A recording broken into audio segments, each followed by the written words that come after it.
Taken from the movie Collision, this stuff was just released. Apparently footage they chose not to use. I kind of wonder if Christopher Hitchens didn't want it used because, wow, did he take a spanking from Douglas Wilson. One of Christianity's specifically horrible contributions to human mythology and delusion is the idea, the terrifying idea, that you could be tortured forever. Horrible by what standard?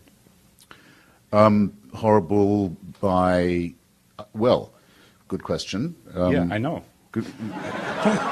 No, but horrible. Well, shall I say?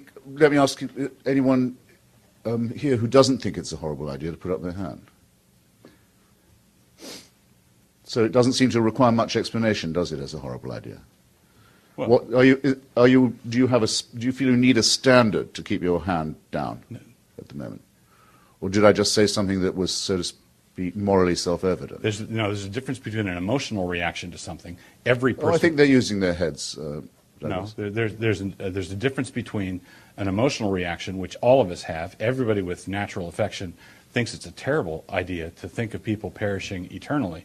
That's not the issue. The issue is, how do you give an accounting of what is good and what is bad? When you say, if the universe is, on your accounting, time and chance acting on matter, if all the universe is matter in motion, what do you mean, horrible? What do you mean by horrible idea? Who cares? We'll take a break right now so Christopher Hitchens can untie his tongue. That's called an appeal to the audience.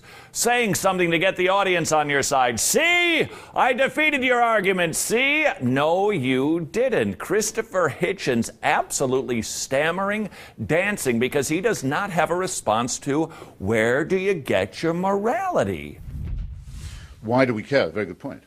Very good question. I ask myself a lot why that is. I think it's because I am one of the higher primates. But that's not a rallying cry. It appears to be, no, it's not a rallying cry, but it has the merit of being true.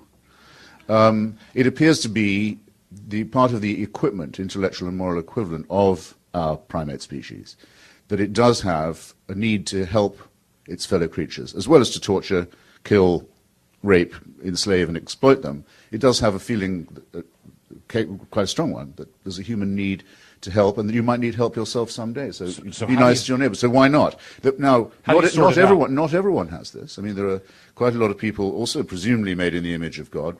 I think a superfluous assumption to be making, but also made in the image of God, according to you, who are born sociopathic. They don't care about other people. They just can't be made to. They just won't and don't.